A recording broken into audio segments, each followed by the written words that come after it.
Hi, thanks for joining us. We're going to be talking about Edtech, mostly about how do we keep up to level up, especially in this world of ever-changing technology, thanks to you all.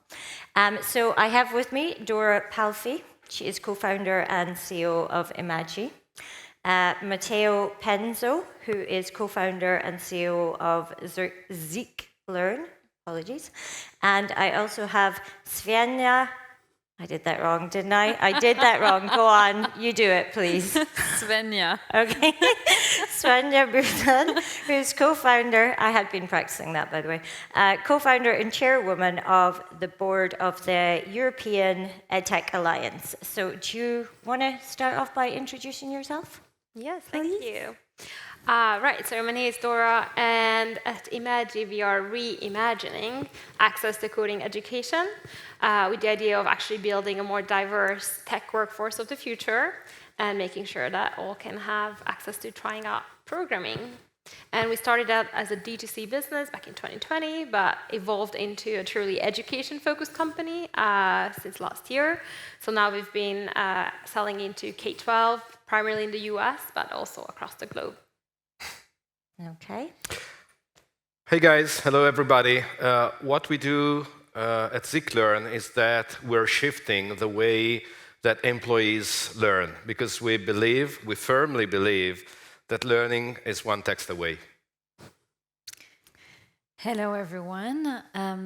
So the European Edtech Alliance is an organization that represents local, national trade organizations representing edtech companies. So we now represent 26 different organizations in 25 countries in Europe, and yeah, in a total of 2,500 startups. So I have a good overview of what's happening in Europe, and I'm very happy to share it with you today. Thanks for the invite. Okay, thank you. So obviously everyone here is from Edtech. Everybody is very different as well. So what I want to say is Edtech has been having a bit of a main character moment. Like, we're all pretty cool now in Edtech, which is amazing, thanks to, unfortunately, the pandemic. But in the last couple of years, we have seen this growth, but there's still some gaps. So where are we seeing the gaps? You can take it away, Dora. Okay, sure. Yeah, so definitely the pandemic has helped the funding and the attention go towards education. From my perspective, like, one obvious gap is clearly equity and access. So we talk about Edtech, but that presumes technology, and especially in K-12, there's a lot of places that don't have access to internet or technology. So I think that's kind of one gap that I see. And then I think with the emergence of so many Edtech solutions, something that is also happening, it's really hard to kind of filter for quality. There's so much different content, and also very little sort of research-backed solutions. So I think there's a bit of a gap at actually seeing what is a commercially viable edtech solution, but also like a viable edtech solution is actually delivering learning experiences. Yeah. Fully agree. I think we lack evidence in edtech. We lack, the cooperation between research labs and companies. A lot of companies think that, they are going to create the next big thing without really, putting the evidence against that. And I think that's a really important point. And we have great organizations in Europe, like the Jacobs Foundation in Switzerland, for example, are trying to fund a lot of research and to build a bridge and to bridge the gap between the startup world and the research world. And I think that's absolutely key. And sorry, before you say, we were talking about it before, though, that it is great that we do have some supporters, though, in like VC, don't we, in the edtech space? Indeed. And more and more VCs in Europe that are edtech focused, so they invest only in edtech. And more and more of them are also impact funds, and the Jacobs Foundation that I was talking about invests in these VCs as well, for them to also back research-based or evidence-based companies. So I think we're going in the right direction here. Yeah. Okay. Yeah, I'm a firm believer of the self-regulation of markets. So whenever you have a problem within a market, eventually you will have also the strength to solve it, which means that VCs will be funding research and research will be focusing on solving that problem. The one thing I don't see getting any better is the amount of time we dedicate to learning. And I'm focusing my business on corporate education. Obviously, I'm not speaking about K-12.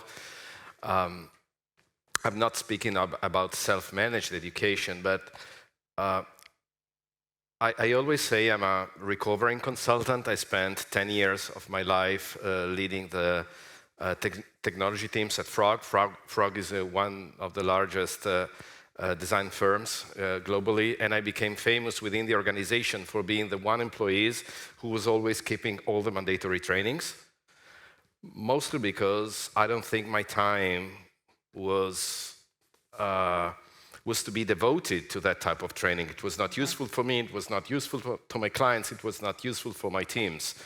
But still today, if you look at what we're doing today, is that we're blocking our agendas to learn. I mean, to get to a training either in person or through standard e-learning. And I don't think that's the right thing to do. I mean, if you look at if we say, and I think everybody agrees in this room, that learning is a right, it's a fundamental right, then making employees learn becomes an obligation for the employers. But an obligation of the employers cannot live in my free time, cannot take the amount of time I should be focusing on work and take that away because I should be trained. So I think we haven't solved that yet, and that's what we're trying to do. Okay, now we're talking about the challenges, like what challenges that we are having in the EdTech area.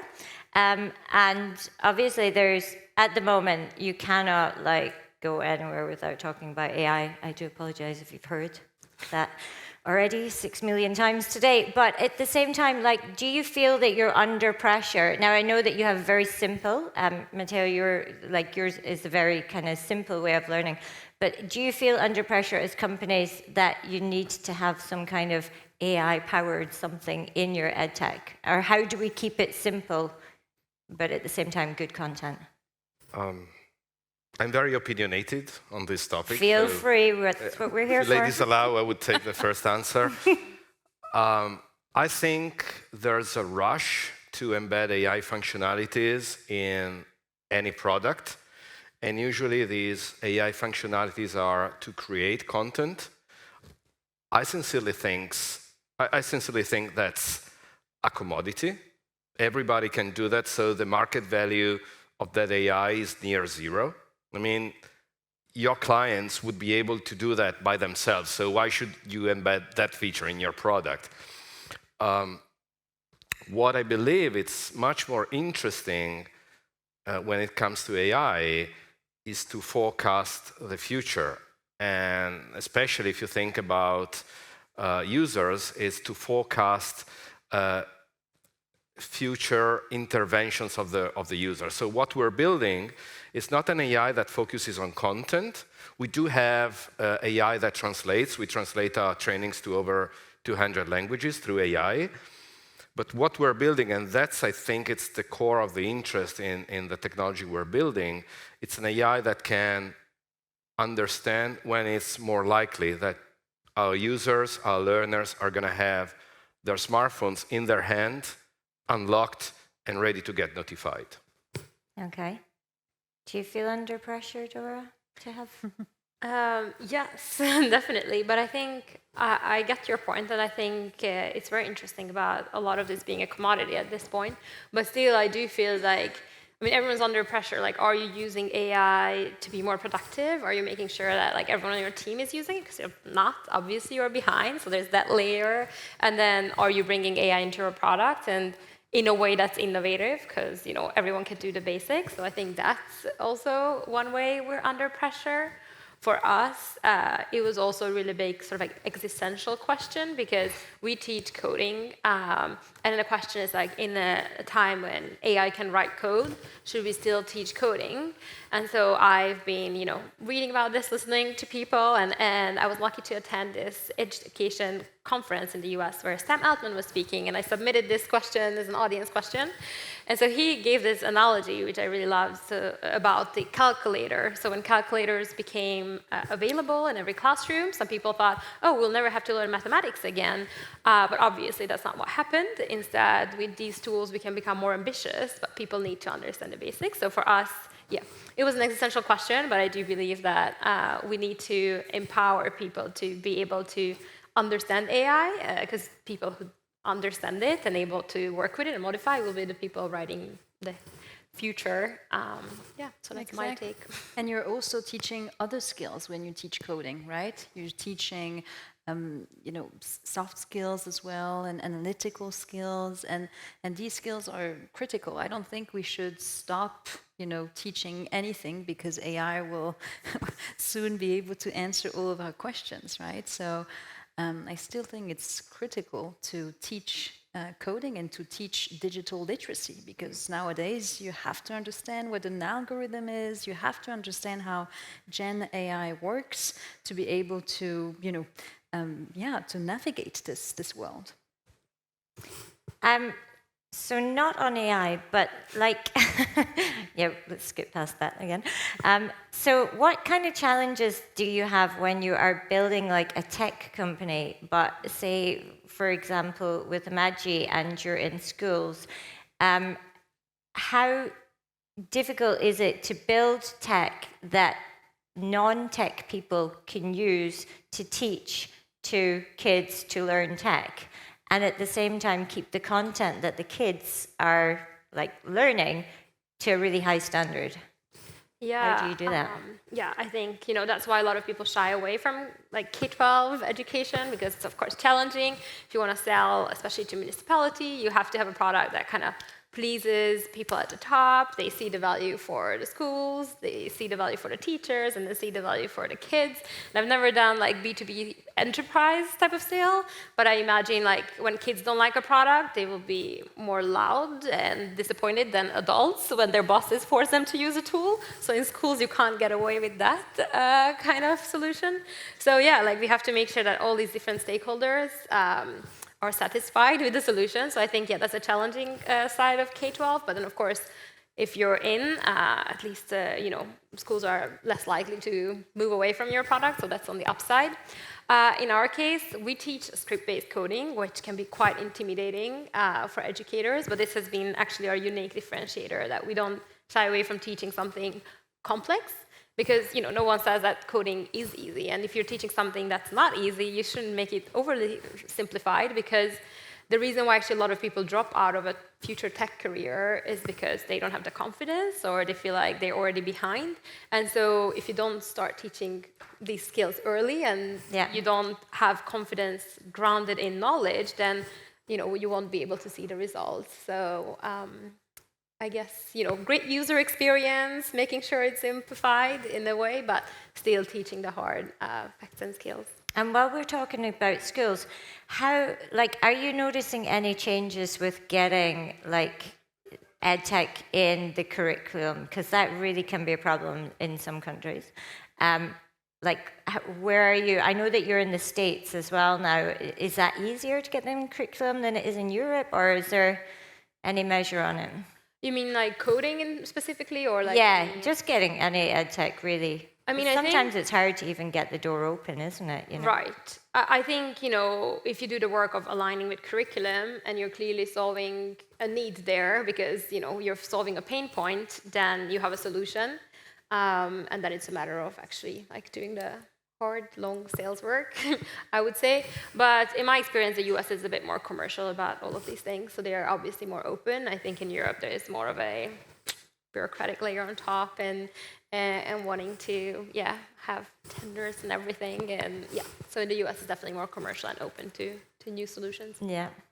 And in the corporate world then, how do you manage keeping the content up to a high level, especially as you're very much, I keep saying it, I'm not saying that you have a simple technology, but you're making it simple for people to do.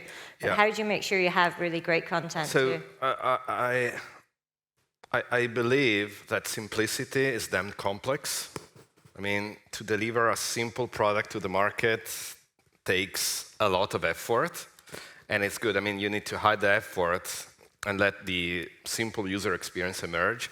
There's one thing that the founder of Frog, my previous company, always said. I mean, German guy, imagine this is the late 60s, and it was all, the design was all form follows function.